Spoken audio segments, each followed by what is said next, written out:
कांग्रेस के प्रवक्ता जी से सवाल है कि बीजेपी सरकार तो अभी है जो 150 वर्ष के रूप में उसको सेलिब्रेट कर रही है, लेकिन आपने जो 75 वर्ष के रूप में उसको सेलिब्रेट क्यों नहीं किया? क्योंकि आप तो है जो उस समय कानून का गला घोटने में लगे थे, और आज है जो किसी ने एक सही कहा है कि देर आए दुरुस्त आए, लेकिन आए तो सही है, आपने तो याद ही नहीं। ठीक है, जल्दी से अरे राज्यसभा का पूछो जो जवाब। मेरा सर से सवाल है, सर ने कहा था कि जो है वंदे मातरम बोला जा सकता है नारे के तौर पे। आपको शायद पता होगा पुराने समय में भी जब राजा महाराजा युद्ध पे जाते थे तो नारे से पहले उनके अंदर जोश भरने के लिए गीत दिया जाता था। तो वंदे मातरम का गीत जोश भरने के लिए था, तो उसमें क्यों कटनी छटनी की गई? वो पूरा 6 स्टैंजा का गीत क्या जोश नहीं भर सकता था? बहुत सुंदर। हो गया, यही सवाल था। और कोई इधर से? अंजना जी, अब इस हिस्से से आप आइए, आप आइए। जय भवानी। आज जब यूनिटी की बात होती है, माइक मैंने पकड़ा। ओके सॉरी, आज जब यूनिटी की बात होती है तो वंदे मातरम जैसे नेशनल सॉन्ग, नेशनल एंथम को रिस्ट्रिक्शन क्यों लगाए गए हैं? ठीक। और इधर से आप आइए, आगे आइए, आइए मैम आइए। भाई उधर से लड़के बच्चे भी नारेबाजी करने लगे, मान नहीं रहा अंदर का। आ रही हूँ, बोलो पार्लियामेंट में भी एक बार इनको सुन के भेजेंगे, बोलो राज्यसभा में भी। सवाल सुनिए। अरे भदौरिया जी, दोनों पार्टियों से है कि वंदे मातरम बोलने में और ना बोलने में क्या दिक्कत है, और वंदे मातरम में जो काटा गया है, जो शब्द या जो भी लाइनें हैं, वो क्यों काटा गया है? अब बोलिए, बहुत बढ़िया। बोल रहा हूँ, आप बोलिए। बोल रहा हूँ। देखिए मैंने इनसे बोला साफ साफ। अच्छा, एक आखिरी सवाल उधर से, एक आखिरी सवाल उस बच्ची से। क्या ये वंदे मातरम बोलने से जो हमारे देश के प्रति प्रेम है वो कम हो जाएगा? बिल्कुल सही। किससे पूछ रहे हैं ये तो बताइए आप लोग। आइए जल्दी से, कौन कौन यहाँ नारा लगा रहा था? मेरा कांग्रेस के स्पोक पर्सन से क्वेश्चन है, नेहरू जी की क्या मजबूरी रही होगी या किसको खुश करना था कि उन्होंने 1937 में वंदे मातरम के 5 स्टेंजास को काटा था? बहुत बढ़िया। लिख के लाए हो? गूगल किए हो? क्या किए हो? मैम एक्चुअली हम लोग अगर भारत में रहते हैं तो वंदे मातरम बोलने में शर्म किस बात की है? गुड, बहुत बढ़िया, बहुत बढ़िया। और मेरी क्वेश्चन है कि वंदे मातरम बोलने में क्या कोई धर्म विशेष को समस्या है? किसी को जवाब दे दो। करवा दिए यार देश का, और क्या? मैम वंदे मातरम हमारे देश की आजादी की लड़ाई की रगों में दौड़ता था, फिर आज इससे किसे एलर्जी हो रही है? बस क्या बात है, क्या बात है। खड़े हैं एलर्जी वाले, कितने लोग? मैं आ रही हूँ, 2 सवाल उधर से भी लेने दीजिए। अंजना जी, कितने लोग हैं जो ये मानते हैं कि वंदे मातरम को लेकर अगर ये मनाया जा रहा है जश्न तो ये अच्छा है और इस पर चर्चा होनी चाहिए? कितने लोग ये मानते हैं? हाथ उठाइए। चर्चा का विषय? यस मैम, इस पे चर्चा ही नहीं होनी चाहिए। ये हमारे देश का गीत है, इसे सबको बोलना चाहिए। एडवाइजरी है आपको, आपके ऊपर है बोलना नहीं बोलना। मैं तो बोलूंगा, मैं भारत का नागरिक हूँ। जय हिंद, जय भारत। बिल्कुल एक्चुअली बिल्कुल। एक्चुअली हर कोई धर्म बोल सकता है, लेकिन बीजेपी ने ये ठेका नहीं ले लिया है कि वो हर किसी की नागरिकता का प्रूफ मांगे कि वो हिंदुस्तानी है या नहीं है। वहीं से ये सवाल आता है जो मैंने आपसे पूछा था कि संविधान उनको आजादी, नेक्स्ट राउंड में आ रही हूँ, संविधान उनको आजादी तो देता है मौलाना जी को कि बोले ना बोले। एक बार शुरू इनसे करते हैं क्योंकि ज्यादा सवाल इनके लिए हैं। फिर कांग्रेस से देखिए अंजना जी, मैं फिर दोहराता हूँ, छोटा छोटा जवाब। मैं बिल्कुल छोटा जवाब दे रहा हूँ और मैं फिर दोहराता हूँ, और मैं देश के नागरिक के नाते कह रहा हूँ, आपको मेरे को गलत कहना है, मुझे गलत कहिए। आपको मेरे को सजा देनी है, मुझे सजा दीजिए। आपको मुझे जेल में डालना है, मुझे जेल में डालिए। पर इस देश के जिस नारे की गूंज के लेकर के देश के स्वतंत्रता संग्राम में शहीद होने वाले हमारे सेनानियों ने अपनी जान दी है, अगर उसको कोई आज के समय में नहीं गाएगा, मेरे लिए वो इस देश में रहने के लायक नहीं है। इसमें कोई दो राय नहीं है। ये हमारा, ये भाजपा कांग्रेस का विषय नहीं है, ये हिंदू मुसलमान का विषय नहीं है, ये बीजेपी और मोदी का विषय नहीं है, ये देश का विषय। 5वीं बार वो बच्चा भी मेरे, वो बच्चा भी सुनिए ना, वो 5वीं बार टेक 5 था उस लड़के का। मैं सबको बताऊंगा कि यहाँ पे जितने लोग हैं, बिल्कुल अंजना, जितने लोग बैठे हैं, किसी को ना पार्टी कोई भाजपा या कांग्रेस राष्ट्रभक्ति नहीं सिखाएगी। आप लोग इस देश में जब पैदा होते हैं ना, राष्ट्रभक्त पैदा होते हैं। अब स्वर्णमयी लंका नमे लक्ष्मण रोचते जननी जन्मभूमिश्च स्वर्गादपि गरीयसी। तो जन्मभूमि और जन्म देने वाली दोनों स्वर्ग से महान है। और नेहरू जी की बात जब आप करते तो शुक्र मनाइए कि नेहरू जी ने इस वंदे मातरम को इस राष्ट्र गीत के लिए प्रायोजित किया, उसको लाया। 1986 में रहमतुल्लाह सयानी और गुरु रविंद्रनाथ टैगोर ने 1986 में कलकत्ता के पहले अधिवेशन में गाया था और एक्सेप्ट किया था इसको। और आप लोग कहते हैं कि काट छाट क्यों किया था? आप लोग यहाँ पे बैठे कितने लोगों ने वंदे मातरम गीत पूरा गाया है? बताइए कितने लोगों ने गाया है? हमने। बहुत बढ़िया। ये देखिए, दिखाइए भाई, हाथ दिखाइए इधर। कितने लोगों ने गाया? सारे बच्चे हाथ उठा रहे हैं। कितने लोगों ने गाया? सबने गाया है ना? किसी ने रोका नहीं है कि आप पूरा गाइए, आधा गाइए, इसमें कोई रोक नहीं लगेगी। अब ये रोक लगाएंगे वंदे मातरम पर। सुनिए, वो लोग हैं नरेंद्र वंदे मातरम पर रोक लगाएंगे। एक मिनट चुप। एहसान हो गया, नरेंद्र मोदी जी बोलोगे चुप। देश के जनता लोग हैं, इनको वंदे मातरम पर नरेंद्र मोदी जी बोलोगे। सुनिए, नरेंद्र मोदी जी वो हैं हमारे घर में मुसलमान रहते थे आसपास। हमारे घर में ईद में सेवैयां और खीर आती थी, नरेंद्र मोदी जी कहते थे मुसलमानों के बीच में रह के सुरक्षित होते थे। और योगी जी कहते हैं अगर 50 हिंदुओं के बीच में एक मुसलमान होगा वो सुरक्षित रहेगा, लेकिन 100 हिंदू 6 बार पूछो, 50 मुसलमानों के बीच में एक हिंदू रहेगा तो सुरक्षित नहीं रहेगा। ठीक है, फैज खान साहब जल्दी से भैया 1896 में कांग्रेस के अध्यक्ष रहमतुल्लाह सियानी जी थे, पूरा वंदे मातरम गाया गया था। जब नेहरू जी के हाथ में शक्ति आई और जब इस देश के प्रधानमंत्री बने 24 जनवरी 1950 को राष्ट्र गीत में नेहरू जी ने संविधान में कहीं नहीं लिखा है कि आधा गाना है, पूरा गाना है। लिखा हुआ, फिर से कह रहा हूं, संविधान का अनुच्छेद 51 का बिंदु खा क्लियर लिखा हुआ है कि स्वतंत्रता आंदोलन को प्रेरित करने वाले आदर्शों को अपने हृदय में संजोकर रखना है और उसका पालन करना है। स्वतंत्रता आंदोलन को वंदे मातरम ने प्रेरित किया तो उसे गाना संविधान में लिखा हुआ है। उसको राष्ट्रगीत के तौर पे मान्यता दिया गया, पूरे देश में एक साथ गाया और एक स्वर में गाया और अंग्रेजों के खिलाफ लड़ाई लड़ी। क्योंकि इनको तुष्टीकरण करना था, जो तुष्टीकरण जिस वर्ग का करना था उन लोगों ने पाकिस्तान ले लिया। उसके बाद भी यहाँ क्यों तुष्टीकरण कर रहे हो? पूरे वंदे मातरम गाने क्यों नहीं दे रहे हो? उसमें काटछाट क्यों कर रहे हो? इस प्रश्न का उत्तर आपको देना होगा। अंजना जी के प्रश्न से लेकर सारे युवाओं का प्रश्न, वंदे मातरम अब हम बोल रहे हैं क्यों की? अच्छा ठीक, देखिए सवाल ये, अरे एक मिनट बात हो जाए। पाकिस्तान कब जाएंगे? इनको अरे मेरी बात से बड़ा, अरे बात जल्दी से प्लीज, फिर के चक्कर में केरल में कांग्रेस ने को हत्या की है। क्या बात कर रहे हो आप लोग? पाकिस्तान ये तो बगल वाले आपको पाकिस्तान भेज रहे हैं, ये तो पाकिस्तान भेज रहे हैं आपको।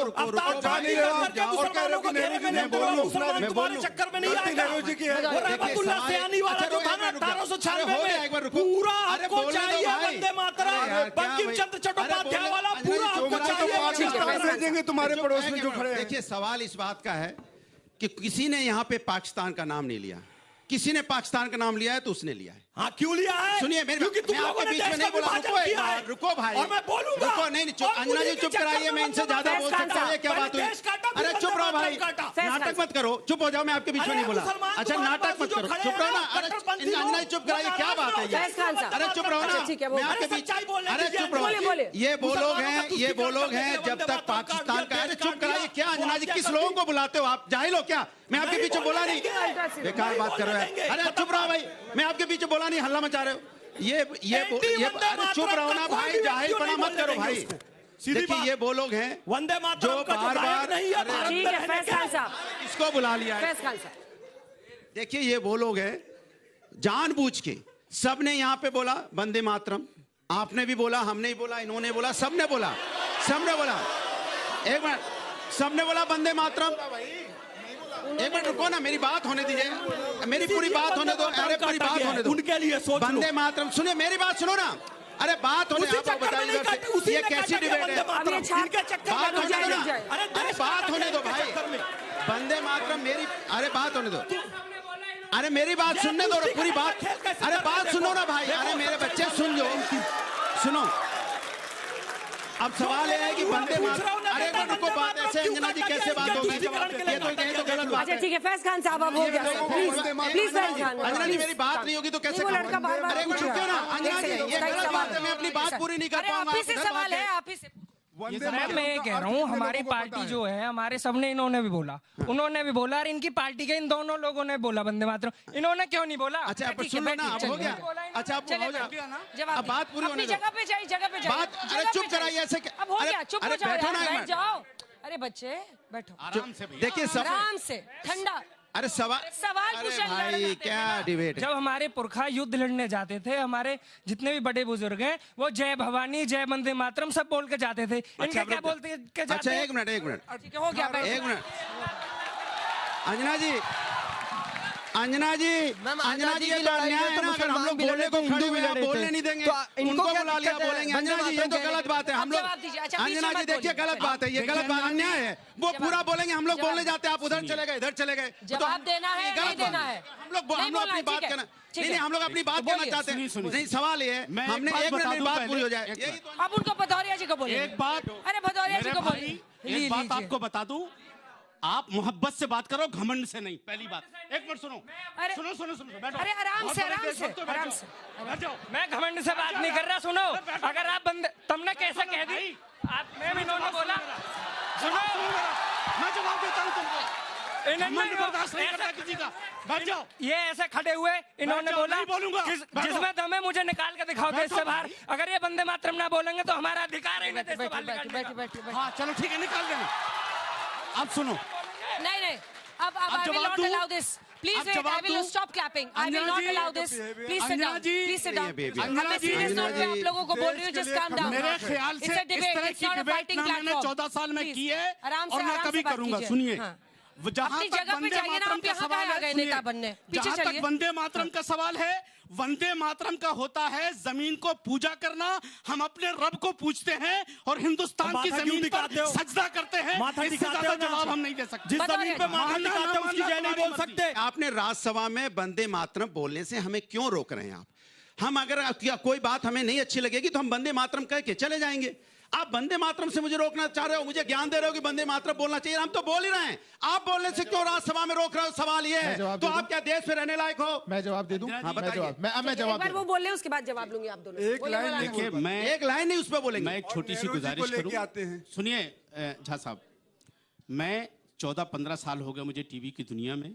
मैंने अपने देश के खातिर हमेशा खड़ा रहा हूं, लेकिन फैज साहब आपसे हाथ जोड़ के गुजारिश है, बिल्कुल आप बेशक देशभक्त हैं, इसमें कोई शक नहीं। कहां देशभक्त? लड़ाई लड़ा रहे हैं। देशभक्ति पर आपकी कोई शक नहीं, लेकिन खुदा के वास्ते इस मुल्क के लोगों को अपनी छोटी सी टीआरपी के लिए मत भड़काइए लोगों को।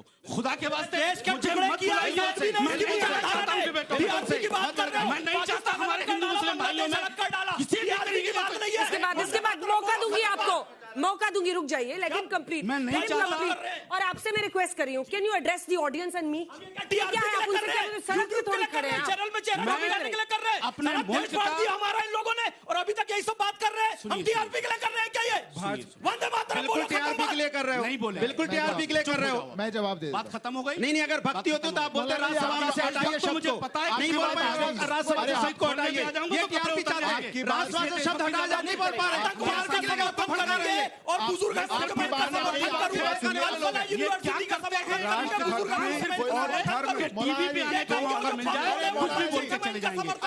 जो लोग इस मुल्क में पैदा हुए हैं वो अपने मुल्क के लिए आपकी बात आ गई, अब बोल देते हैं। बार बार एक बात कही जा रही है, एडवाइजरी एडवाइजरी एडवाइजरी। यहां तो कोई एडवाइजरी नहीं है। यहां क्यों नहीं बोल रहे? यहां क्यों नहीं बोल रहे? अरे आपके मैं देखिए, मैं किसी बात की बहुत गंभीरता में आपको लेकर के जा रहा हूं। 1875 में लिखा गया, पूरा गीत था। 96 में गाया गया, पूरा गीत था। 1907 में प्रतिबंध लगा, पूरा गीत था। अंग्रेजों ने 5-5 रुपए के जुर्माने लगाए उन बच्चों पे जो वंदे मातरम गाते थे, पूरा गीत था। 37 में ऐसा क्या हुआ कि नेहरू ने कटनी चटनी कर दी? उस पर जवाब क्यों नहीं आ रहा? पूरी डिबेट निकल करके चली जाएगी, पर आज 150वां वर्ष हम वंदे मातरम का मना रहे हैं। कोई इस बात को कहने को तैयार नहीं है। राज्यसभा में तो ऐसे नारे के साथ, अरे राज्यसभा में तो हटवा दो। मेरे ये गुजारिश है, बोलने दीजिए बीच में नहीं, मैं अपने देश के हक में बोलना, आतंकवाद के खिलाफ में बोलना, वंदे मातरम के पक्ष में बोलना, क्या ये केवल टीआरपी है कि मेरे दिल की आवाज है? और सुनो, अगर ये दिल की आवाज है और दिल की आवाज कहने से मोहम्मद फैज खान को टीआरपी मिलती है, वंदे मातरम कहने से टीआरपी मिलती है, तो फिर तो मैं और वंदे मातरम बोलूंगा। मिलनी भी चाहिए। अच्छा ये बताओ, टीआरपी किसको मिलनी चाहिए? जो वंदे मातरम बोले उसको टीआरपी मिलनी चाहिए, या जो भारत माता को अपशब्द कहे उसको टीआरपी मिलनी चाहिए? जो वंदे मातरम बोले उसको टीआरपी मिलनी चाहिए। तो हमारे देश का युवा टीआरपी देगा। और एक बात कह रहा हूं, जब मैं टीवी चैनल पे नहीं आता था ना, 2.5 साल की उम्र का था, सरस्वती शिशु मंदिर में गया था। कहानी मत 2.5 सुनाओ साल यार, की उम्र डिबेट वाली बात करो। वंदे मातरम तुम बोल क्या रहा हूं। करते थे जब बचपन में? बीजेपी किसको की कहने सरकार देना नहीं भाई? थी, जब बीजेपी की स्थापना नहीं हुई अंजना जी, थी, इनकी तब कथा से सुनाने के लिए मोहम्मद डिबेट फैज खान करवाई वंदे है क्या मातरम आपने? बोल रहा है, और मरते दम तक, चाहे जिंदा रहे चाहे मर जाए, हम गाएंगे हम वंदे मातरम, हम बोलते रहेंगे। टीआरपी का चक्कर तुम्हारा अभी का है, किसी आदमी टीआरपी के सिवा कुछ सूझता नहीं है। मौलाना साहब, इजाजत है? पूरा गाय बोलो, अलग से दूसरा लिख के बोलिए ना। अरे वो पहले बोलिए माइक्रोफोन तो बंद हो। सुनिए, मैं अपने मुल्क का, अपने हिंदुस्तान का एक मजबूत जिम्मेदार सिपाही हूं, और ये बार बार जो आतंकवाद और पाकिस्तान कर रहा है, पाकिस्तान और आतंकियों को जूते की नोक पे रखता हूं। जिसको हमारा बायोडाटा उठाना है, उठा करके देख ले कि इस मुल्क के लिए हमने क्या किया और क्या नहीं किया। दूसरी चीज, एक मिनट सुनिए, अब रोको भाई, सुन तो, अब सुनो यार मेरे भाई, सुन लो, अच्छा नहीं लगता ऐसे बीच में टोका टाकी। सुनिए, दूसरी चीज, हम इन लोगों के ना तो बहकावे में आते हैं और ना हम किसी के भड़कावे में आते हैं। हमने बचपन में क्या किया ना ये देखने गए, इन्होंने क्या किया ना हम देखने गए। टीवी पे हमारे लिए डिबेट नहीं हो रही है, डिबेट हो रही मुल्क के लिए। हमारा एक सवाल है कि भाजपा ने अगर वंदे मातरम इतना आप करें 65 में 75 में ये हुआ, तो फिर सिर्फ लफ्ज़े वंदे मातरम जो 65 लफ्ज हैं, उसमें वंदे मातरम को क्यों बैन किया गया? अच्छा, बस इतना बता। अच्छा, मेरा सीधा सा सवाल है, अभी वो कह रहे थे मैं बड़ा राष्ट्रभक्त हूं, हमने सब वंदे मातरम कह रहे हैं, डंकी की चोट पे वंदे मातरम बोलते हैं, लेकिन मेरी बात सुनो, मैं अपनी बात कर रहा हूं। तो हम लोग डंके की चोट पे वंदे मातरम बोल रहे हैं। मैं इनसे पूछना चाहता हूं, कभी इन्होंने एक बार भी सवाल उठाया कि एयर पॉल्यूशन इतनी वजह से है जिसकी वजह से लोगों के फेफड़े यहां सड़ रहे हैं? कभी इन्होंने सवाल पूछा है भारत माता की जय बोलने वाले जो हमें सिखा रहे हैं, इनसे पूछा कभी कि बच्चों की फेफड़ों के बारे में बात की? कभी इनसे पूछा एसआईआर के बारे में, बीएलओ की मौत हो रही, कभी बोला? कभी इन्होंने बड़ा प्रोग्राम है जो हमारी बहनें शहीद हो गई, कभी इन्होंने आवाज उठाई?